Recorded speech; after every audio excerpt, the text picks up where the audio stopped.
Allah Subhanahu wa Ta'ala, berselawat kepada Nabi Muhammad Sallallahu Alaihi Wasallam. Halo anak-anak kami kelas 6 sekolah dasar yang kami cintai dan kami banggakan. Bagaimana keadaan kalian hari ini? Alhamdulillah, semoga kalian senantiasa berada dalam keadaan sehat walafiat dan selalu dalam lindungan Allah Subhanahu wa Ta'ala. Dan yang terpenting selalu semangat belajar. Bapak juga ingatkan kepada kalian agar senantiasa menjaga kesehatan, selalulah memakai masker, rajin mencuci tangan dan menjaga jarak. Mudah-mudahan kita semua terhindar dari wabah COVID Corona atau COVID-19. Anak-anak kami yang kami cintai dan kami banggakan, pada kesempatan ini kembali kita belajar pendidikan agama Islam dan budi pekerti untuk kelas 6 semester 1. Adapun judul pembelajaran kita adalah memahami makna Quran surah Al-Kafirun. Anak-anak kami yang kami cintai dan kami banggakan, sebelum kita melanjutkan pembelajaran kita, alangkah lebih baiknya kita berdoa terlebih dahulu kepada Allah. Semoga Allah memberikan kita ilmu dan pemahaman. Mari kita berdoa.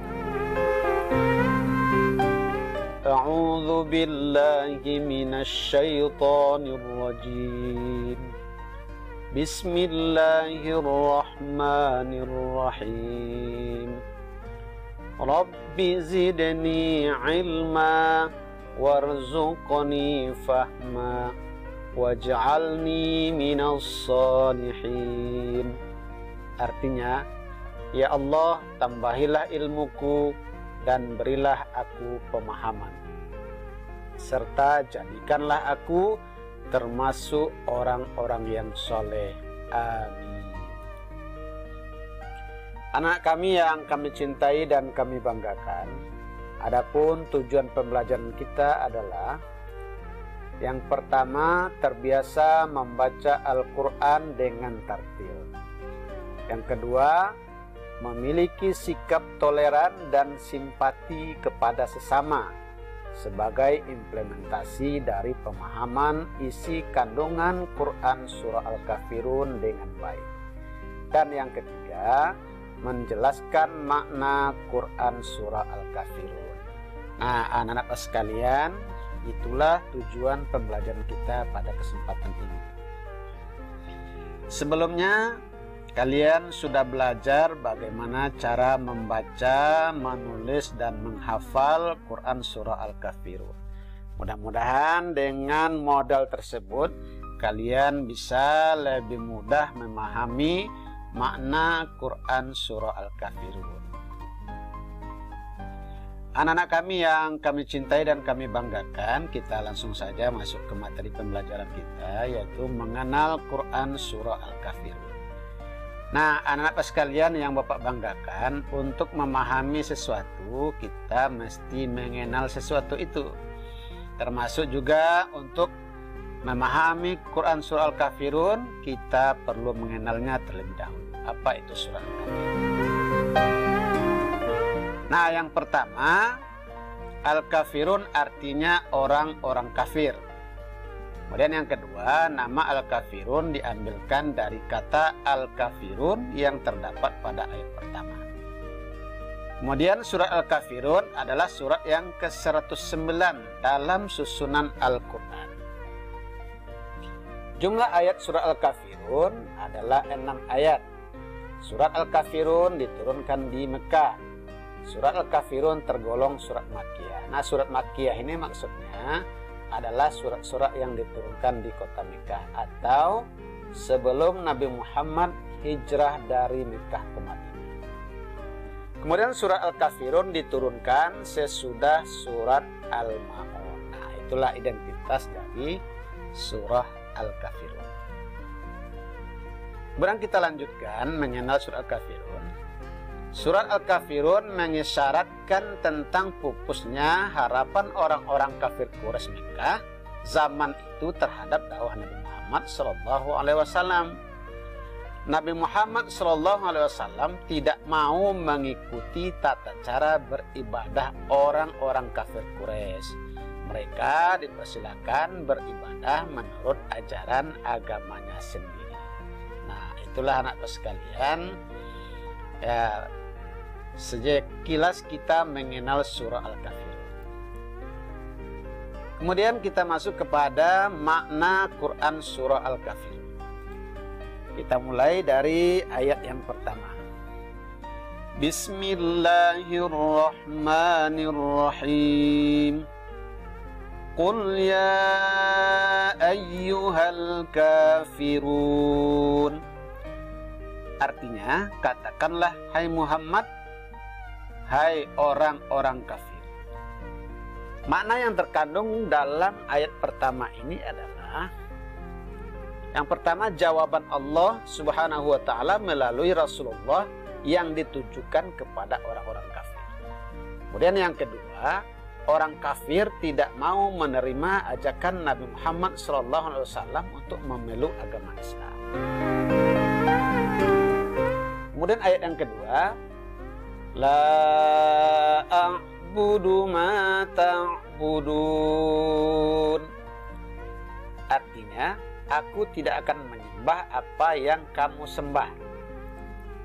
Makna yang terkandung pada ayat yang kedua ini adalah, yang pertama, kita tidak boleh menyembah atau beribadah berdasarkan tata cara ibadah agama lain.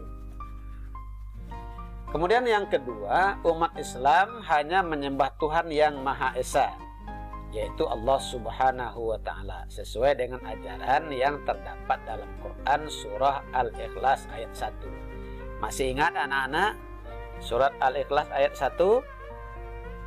Iya benar. Qul huwallahu ahad. Katakanlah Allah itu Maha Esa.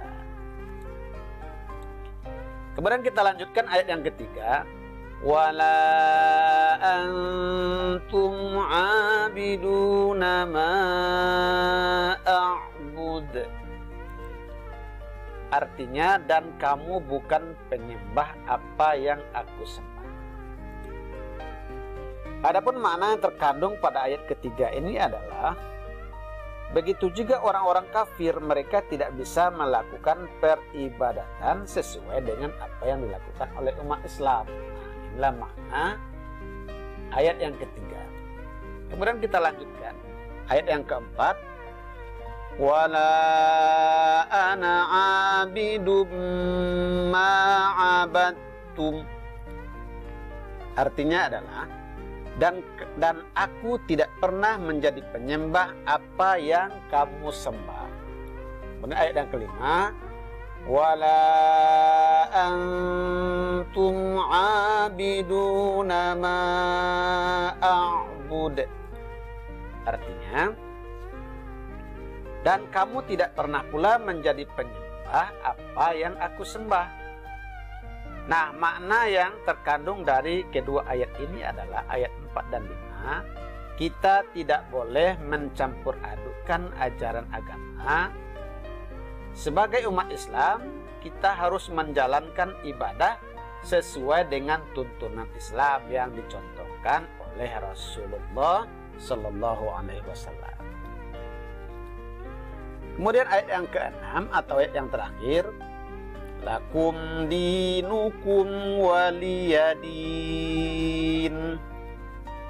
Artinya, untukmu agamamu dan untukku agamaku.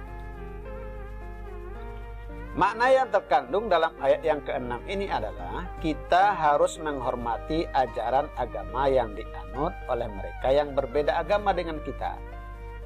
Kemudian yang kedua, di dalam ajaran Islam kita tidak boleh memaksa orang yang menganut agama lain untuk masuk ke dalam agama Islam.